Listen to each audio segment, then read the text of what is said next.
여러분 아마 다 한 번쯤은 다 들어보셨을 겁니다. 사람이 재산을 잃어버리는 것은 조금 잃어버리는 것이다. 명예를 잃어버리는 것은 많이 잃어버리는 것이다. 건강을 잃어버리는 것은 모든 것을 다 잃어버리는 것이다 라고 하는 독일의 격언입니다. 우리는 한때 잘 살아보려고 아주 많이 노력을 했습니다. 돈을 모으려고 애도 많이 썼습니다. 그리고 명예를 얻기 위해서 발버둥 치고 할지 못할 짓 다 했습니다. 그런데 이제와 돌아보니까 그 모두가 다 부질없는 것이었습니다. 스스로 자기의 건강을 해하고 있는 줄도 모른 채 그렇게 살아온 것입니다. 여러분, 건강을 잃어버린다면 재산이 무슨 소용이 있고 명예가 무슨 소용이 있겠습니까? 그토록 소중히 여기던 돈, 명예가 아무것도 아니라는 것을 우리가 깨닫게 되는 것입니다. 요즘 우리는 소위 그 건강식품이 범람하는 시대를 살고 있습니다. 이렇게 먹으면 좋다, 저렇게 하면 건강하다, 얼마나 말이 많은지 그 말대로 된다면 죽을 사람 아무도 없을 것 같습니다. 참으로 건강하고자 하는 욕망에 끌리어 살아가는 것이 오늘 우리의 현실입니다. 여러분, 우리가 어떤 모임이나 축하연에서 이렇게 축배를 들 때 이렇게 위하여 그렇게 하잖아요. 건강을 위하여, 누구를 위하여.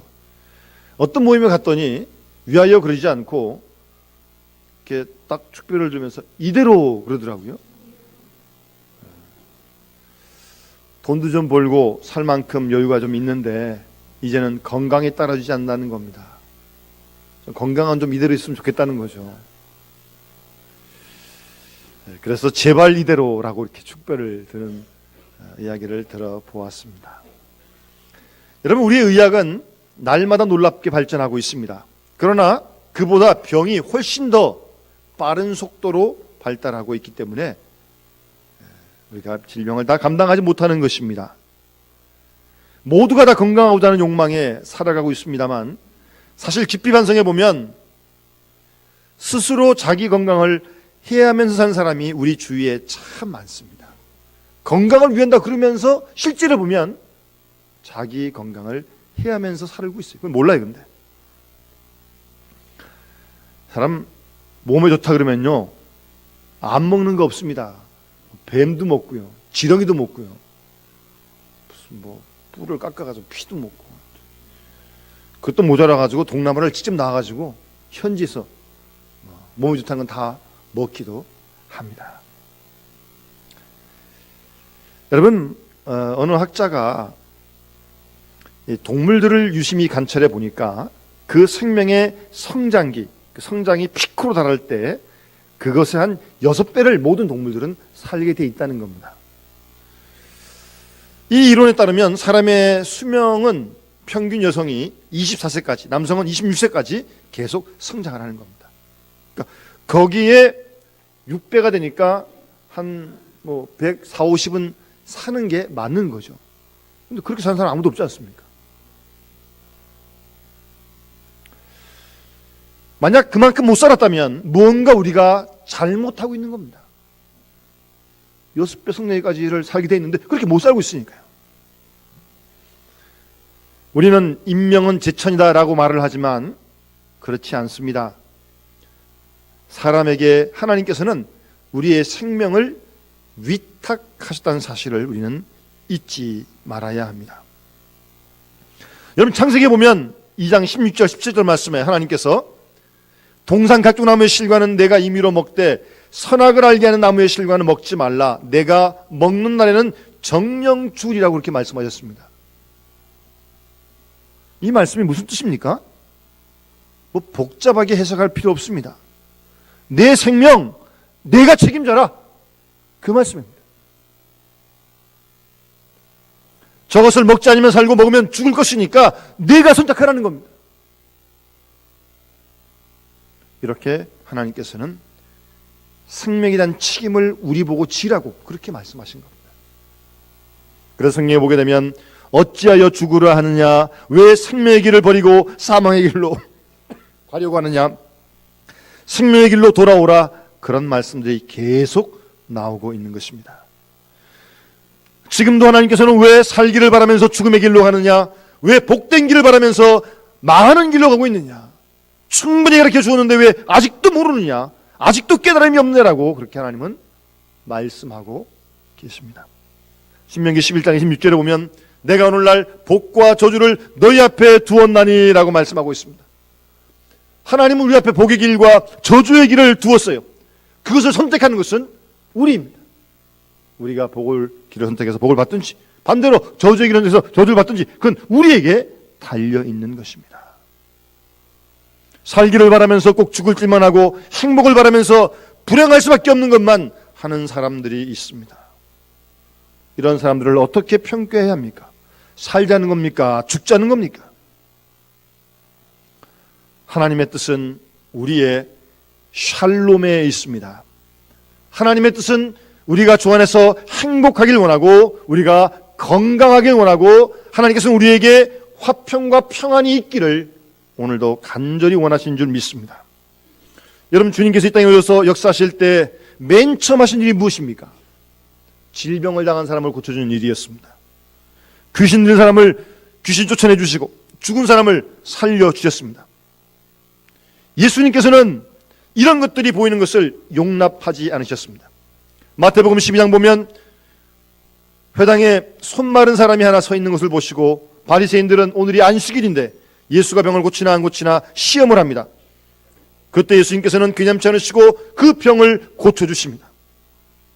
이렇듯 예수님께서는 환자를 보시고 그냥 지나치시지 못하는 꼭 그것을 고치시고만 마는 그런 분이셨습니다. 여기서 우리는 생각을 해야 합니다. 단순히 병을 고쳤다고 하는 그런 생각에 머물 것만이 아니라 더 근본적으로 돌아가서 생각해 보아야 합니다. 예수님은 우리 모두가 병드는 것을 원치 않습니다. 말을 바꾸면 우리 모두가 다 건강하기를 원하시고 우리 모두가 영생하기를 원하십니다. 우리 모두가 주 안에서 행복하기를 주님은 원하신 줄 믿습니다. 바로 그것이 우리를 향한 하나님의 뜻입니다. 그렇다면 구원이라는 게 무엇입니까? 마가복음 5장 3, 4절 보면 따라 내 믿음이 너를 구원하였으니 평안히 가라 라고 말씀하십니다. 여기서의 구원은 그냥 우리가 흔히 말하는 영혼의 구원이 아니라 그 여인의 건강을 말씀하시는 겁니다. 예수께서 하신 말씀을 잘 살펴보면 구원이라고 하는 것은 건강과 온전한 인격과 하나님의 자녀됨을 직접 지칭할 때가 참 많습니다. 우리는 그것을 잊지 말아야 합니다. 그래서 구원이라고 하는 것은 온전함입니다. 건강도, 평안도, 자유도, 화평도, 영생을 말하는 그 모든 것들을 다 합해서 구원이다, 곧 샬롬이다, 그렇게 말할 수 있는 것입니다. 여러분, 건강을 유지하는 8가지의 비법이 있는데요. 일반적으로 신선한 공기, 깨끗한 물, 밝은 햇빛, 적절한 휴식, 알맞은 운동, 자연식, 절제, 신앙이 그것입니다. 여러분, 우린 건강을 위해서 스스로 절제할 줄 알아야 합니다. 우리의 몸도 마음도 절제해야 건강할 수 있습니다. 그리고 신앙이 참 중요합니다. 믿음이 참 중요해요. 여러분, 세계 제2차 대전 때 그 전쟁에 많은 사람들이 죽지 않았습니까? 서로 이 총을 쏘면서 죽은 사람은 한 30만 명밖에 안 된다고 합니다. 그런데 오히려 그 2차 세계대전 중에 전쟁의 공포 때문에 심장병을 일으킨다든가 정신질환을 일으킨다고 하는 그런 후속적인 병으로 말미암아 무려 300만 명이 죽었다고 합니다. 아니, 전쟁으로 죽은 사람이 아니고 그 후폭풍으로 말미암아 정신질환이라든가 심장병 등으로 죽은 사람이 무려 300만 명이 된다는 겁니다. 그러니까 이 300만 명은 믿음만 있었다면, 신앙만 가졌다면 안 죽을 사람들입니다. 그런데 공포 때문에 또 믿음이 없었기 때문에 그렇게 시달리다가 죽고 말았다는 것입니다. 어떤 사람이 왕들의 수명을 한번 연구해 보았는데요. 그 부귀영화를 다 누렸던 로마 황제들의 평균 수명이, 놀라지 마세요, 35세였다고 합니다. 중국의 왕들 있잖아요. 그들은 천자라고도 불렀는데 그야말로 이슬을 받아 마실 정도로 불로초를 구하려 사람들을 보낼 정도로 부귀영화를 다 누리지 않았습니까?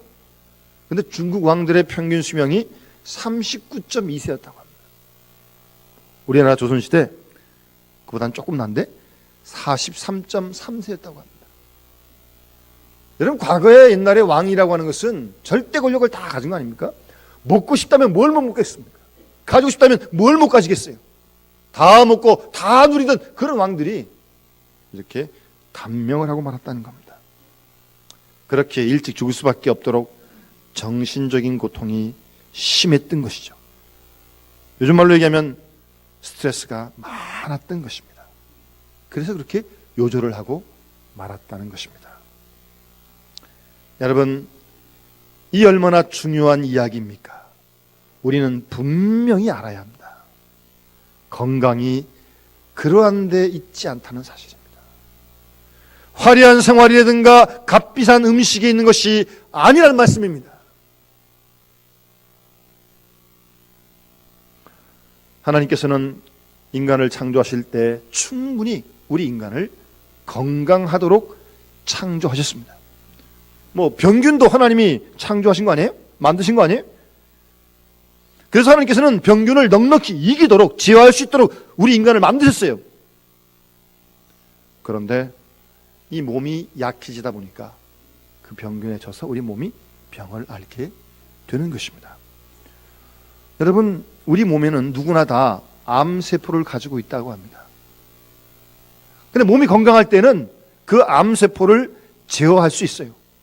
근데 몸이 약해지게 되면 암세포를 감당하지 못해가지고 그 암세포가 퍼지게 되는 것입니다. 하나님께서는 우리 인간을 넉넉히 건강하도록 창조했습니다. 그런데 어느 사이에 질서가 무너지고 균형이 깨지면서 병이 생긴 것입니다. 그래서 그 병을 영어로 디스오더라고 얘기를 합니다. 질서가 잘못 이끌어질 때 병에 걸리게 된다는 말입니다. 제가 전문적인 지식은 잘 모르겠지만 이 당뇨 같은 것도요, 우리 몸의 이 밸런스를 잡아주는 건데 어떤 일로 굉장히 집중해서 스트레스를 받거나 할 때 이 밸런스가, 균형이 깨지는 겁니다. 그러면서 그런 당뇨라는 하는 질병도 걸린다고 들었습니다. 제가 아는 어떤 내과 전문의 선생님이 있는데 그 의사로서 제일 안타까울 때가 치료하러 왔는데 당신은 못 삽니다. 몇 개월 남았습니다. 그럴 때가 제일 힘들다고 얘기를 합니다. 그래도 얘기를 해야죠. 그런데 이런 분들을 만나서 제 병력을 한번 살펴보게 되면 이들이 죽음을 앞둔 그 사건 전에 한 가지 공통점이 있다는 것을 발견한다고 합니다.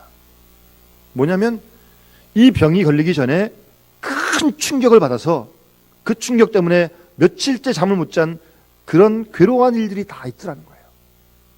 그것이 몇 년 지나고 나니까 몸에 그런 병으로 나타나게 되더라는 겁니다. 여러분, 우리의 마음의 평온을 유지하지 못해서, 정신적으로 평온을 유지하지 못해서 그 때문에 무너지는 겁니다. 평안을 지킬 수 있어야 돼요. 결국 건강한 정신이 있고야 건강한 육체가 있다는 것입니다. 건강한 정신은 건강한 영혼에서부터 비롯되는 것입니다. 그리고 건강한 영혼은 하나님과의 올바른 관계에서 건강한 영혼을 지켜갈 수 있는 것입니다. 우리를 향한 하나님의 사랑과 그 은혜에 충만하고 감격할 때 우리 영혼이 건강할 수 있고, 건강한 그 영혼의 지배를 받는 정신이 건강할 수 있고, 건강한 영혼과 건강한 정신의 지배를 받는 몸이 건강할 수 있다는 말입니다. 여러분, 왜 아이들을 키워오면 금방 알지 않습니까? 아이들은 부모님의 사랑을 받으면서 마냥 좋아서 땀을 뻘뻘 흘리면서 놀아도 피곤하지 않습니다. 그런데 어느 때 한번 부모님으로부터 꾸중을 듣고 나면 그래서 몇 시간 울고 나면 틀림없이 며칠 뒤에 병에 걸립니다. 얼마나 예민한지 모릅니다. 벌써 사랑에 대한 의심이 생기고 사랑에 대하여 그늘진 마음이 생긴 것입니다. 그것을 감당할 수가 없어서 몸이 병에 걸리게 되는 것입니다. 오늘 본문 말씀은 우리에게 자세히 말씀해 주십니다. 특별히 그 뼈에 대한 말씀이 있어요. 뼈. 오늘 3절 말씀 보시면 눈이 밝은 것은 마음을 기쁘게 하고 좋은 기별은 뼈를 윤택하게 한다. 그런 말씀이 30절에 있습니다. 우리가 흔히 뼈 그러면 이 뼈 다 있지 않습니까? 뼈. 우리의 몸을 지탱해주는 뼈. 그냥 단순히 그렇게 생각할 수 있는데 여러분 그렇지 않습니다. 여러분 우리 이 몸에 이 척추라는 게 있지 않습니까? 척추. 척추에서 맑은 피를 생산합니다. 그리고 이 척추 속에 온갖 신경이 다 들어있지 않습니까? 그래서 뭐 디스크가 생기게 되면 신경을 눌러가지고 이제 저리고 아픈 거 아닙니까? 그리고 이 척추 속에서 각종 호르몬과 분비물을 이 척추가 내놓는 것입니다. 그 이 척추가 얼마나 중요한지 모릅니다. 이 척추가 시원치 않으면 만사가 다 시원치 않은 것입니다. 이 척추가, 이 기둥이 든든해야 건강할 수 있는 것입니다. 오늘 본문은 물론 수천 년 전에 기록된 것입니다만 바로 이 문제를 말씀하고 있습니다. 오늘 본문 다음에 읽어보면 따라합시다. 마음의 즐거움은 양약이라도 심령의 근심은 뼈로 마르게 하느니라. 아멘. 17장 22절의 말씀입니다. 여러분 건강하고 싶으세요? 마음의 즐거움이 좋은 약입니다. 마음을 즐겁게 할 수 있도록 그게 좋은 약이에요. 거꾸로 심령의 근심은 우리의 뼈를 마르게 합니다. 뼈를. 어떤 분은 의사 선생님이 실제로 의학적으로 뼈를 마르게 한다는 말은 이 뼈가 칼슘이 많이 있는데 칼슘이 사라진다는 거예요. 그러니까 뼈가 튼튼하지 못한 거죠. 예? 어떻게 하면요? 심령의 근심이 뼈를 마르게 해요. 예? 뼈를 아주 힘없게 해요. 마음의 즐거움이 있어야 합니다. 마음의 즐거움이 좋은 약입니다. 그래서 어떤 분은 이렇게까지 얘기합니다. 하루에 한 3번은 눈물을 날 정도로 크게 웃으면 건강해진답니다. 한번 그렇게 한번 해보시죠. 근데 뭐 웃을 일이 있어야 웃죠. 근데 없는 건 아니에요. 잦으면 있습니다. 3번 웃는데 아주 크게 자지러지게 그냥 아주 그냥 화통하게 한번 3번만 웃으면 건강해진다는 겁니다. 그러나 이 웃음은 뭐 잘못된 웃음, 가식적인 웃음 얘기하는 게 아니에요. 우리의 영혼 깊은 곳으로부터 우러나오는 하나님께 대한 감사와 사랑의 마음, 그 마음이 곁들여진 그런 의미에서의 웃음입니다. 하나님을 찬양하는 그런 큰 웃음 말하는 겁니다. 그래서 온몸이 막 달아오를 만큼 그렇게 웃을 때 하루에 3번만 웃으면 건강을 유지할 수 있다는 겁니다. 그리고 범사에 감사할 때 오래 살 수 있습니다. 여러분 감사하세요. 오래 살고 싶으시면 예? 감사하세요. 마음의 즐거움은 양약이라도 심령의 근심은 뼈를 마르게 한다. 잠언 14장 30절 말씀에도 평온한 마음이 육신의 생명이다라고 말씀하고 있습니다. 우리의 마음이 평온한 것, 그것이 육신의 생명이라는 거예요. 용서할 자를 용서하고 화해할 자를 화해하고 그때 우리가 비로소 건강할 수 있는 겁니다. 용서 못하고 밉다고 일을 가고 있고 예? 화해도 못하면서 부적절한 관계를 가지고 있고 그러면서 무슨 건강을 지킬 수 있다는 말입니까? 마음에 평안이 없는데요. 불안한 가운데는 마음의 즐거움이 없습니다. 남의 눈에 눈물 나게 하고 나만 웃을 수 없는 거 아니겠습니까? 남에게 고통을 주고 나만 이기적인 기분을 즐길 수 없는 거 아니겠습니까?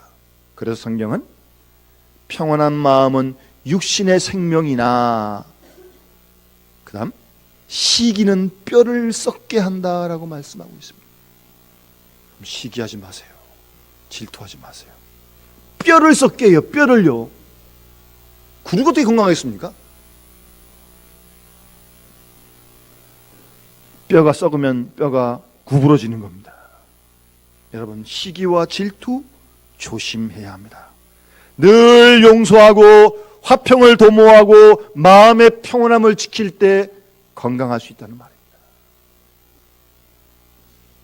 다시 한번 오늘 본문 말씀 30절을 봅시다. 눈이 밝은 것은 마음을 기쁘게 한다라고 말씀하고 있습니다. 눈이 밝은 게 무슨 말입니까? 누군가 좋은 소식을 들려주는 사람, 여러분 그런 소식 들으면 눈이 반짝 뜨이지 않습니까? 눈이 밝은 것은 마음을 기쁘게 하고 좋은 기별은 뼈를 윤택하게 한다라고 말씀하고 있습니다. 뭐 뼈가 반짝반짝한다는 말이 아니고요. 뭐 이 속에 들어가 있는 뭐 반짝반짝하겠습니까? 여기서 뼈를 윤택하게 한다는 말은 힘이 넉넉하다는 말입니다. 예? 뼈에 힘이 튼튼해지고 넉넉해진다는 거예요. 어떻게 하면요? 좋은 기별이요. 좋은 기별. 좋은 소식이에요. 여러분, 그래서 종교개혁자 마틴 루터는 병에 대해서 가장 좋은 처방은 요한복음 3장 16절 속에 있다라고 말한 적이 있습니다. 여러분 잘 아시는 말씀 아닙니까? 하나님 세상을 처럼 사랑하사 독생자를 주셨으니 이는 저를 믿는 자마다 멸망치 않고 영생을 얻게 하려 하십니다. 이 말씀이 가장 좋은 약이라는 겁니다. 그럼 옆에 분들하고 같이 한번 인사합시다. 하나님께서는 당신을 사랑하십니다. 자꾸 말씀하세요. 그분이 그 사랑을 느낄 수 있도록, 그것이 좋은 약이라는 겁니다. 좋은 소식 아닙니까? 하나님이 나를 사랑하신다. 이 말보다 좋은 약이 없다는 말입니다. 여러분, 마가복음 2장에 보면 중풍자를 친구들이 예수님께 고침하러 왔는데 사람이 많아 들어갈 수가 없어가지고 지붕을 뜯고 내립니다. 예수님께서 이 믿음을 보시고 하신 말씀이 내 죄 사함을 받았느니라 라고 말씀하십니다. 예? 기쁨의 소식, 승리의 소식, 용서의 소식, 화해의 소식, 사죄의 소식, 우리가 하나님의 자녀라고 하는 소식, 십자가를 통해서 하나님의 사랑을 증거해 주시는 그 소식을 들을 때 그것이 우리에게 좋은 약이 된다는 겁니다. 여러분, 아침마다 일어났을 때 우리를 향하신 그 사랑을 다시 한번 기억하고 그 사랑 때문에 감사하고 그 사랑 때문에 기뻐하고 그러고 하루를 시작할 수 있다면 행복하고 건강하지 않겠습니까? 그런데 여기에 문제가 있습니다. 오늘 본문 31절 이하를 보시면 생명의 경계를 듣는 기는 지혜로운 자 가운데 있느니라. 훈계받기를 싫어하는 자는 자기 영혼을 경히 여김이라. 아무리 좋은 소식이 있어도 받기를 싫어하면 자기 영혼을 소홀히 여기라는 거예요.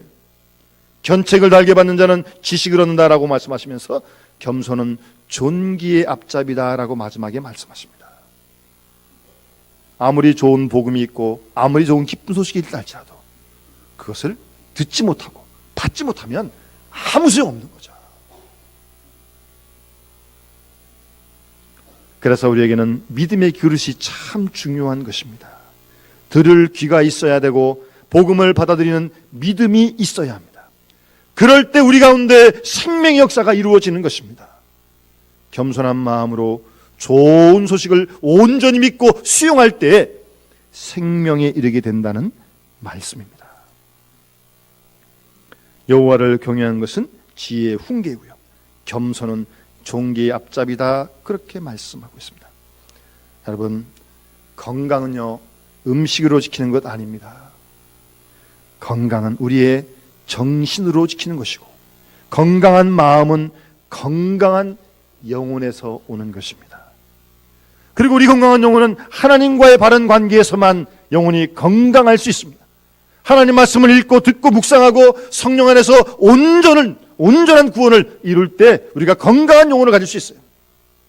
심령이 건강하고 정신이 건강하고 몸이 건강하고 온 인격이 건강한 화평한 사람, 자유의 사람, 기쁨의 사람, 성령의 사람이 되어질 그때 그 사람은 좋은 기별을 전할 수도 있고 다른 사람에게 건강을 베풀 수도 있는 것입니다. 오늘 하나님 우리에게 말씀하십니다. 눈에 밝은 것은 마음을 기쁘게 하고요, 좋은 소식은 뼈를 윤택케 한다고 말씀하십니다. 오늘 주신 말씀을 기억하면서 우리 모두 마음의 기쁨과 그리고 평안을 지켜가면서 영혼도 건강하고 정신도 건강하고 몸도 건강하고 그리고 우리 주위 사람들에게 이 좋은 소식을 이 복음을 전할 수 있는 기별할 수 있는 그런 귀하고 복된 삶을 살아가는 축복이 함께 하시기를 주의 이름으로 축원합니다. 기도하겠습니다. 하나님 아버지, 우리는 우리 나름대로 건강을 위해 많은 애를 씁니다. 근데 정작 있어야 할 마음의 평안은 없고 마음의 근심뿐이고 사랑은 없고 용서는 없고 시기와 질투뿐으로 말미암아 우리 뼈가 썩어지게 되는 그런 징에 이른 것도 있는 것을 모르고 있는 저희들의 어리석음을 주님 용서하여 주시옵소서. 하나님, 우리 모두가 건강하게 원하시고 우리에게 건강을 주신 줄 믿습니다. 아버지 하나님, 하나님의 사랑을 늘 느끼면서 감사하게 하시고 구원의 기쁨과 즐거움 속에서 오늘도 내일도 주와 함께 승리하는 귀한 삶을 살도록 주여 도와주시오며 우리 주위에 낙심한 형제들 또 어둠 가운데 있는 식구들에게 이 좋은 복음의 소식을 전하며 증거하며 살아갈 수 있는 우리 모두가 될 수 있도록 축복하여 주시옵소서. 주 예수 그리스도 이름으로 간절히 기도드리옵나이다. 아멘.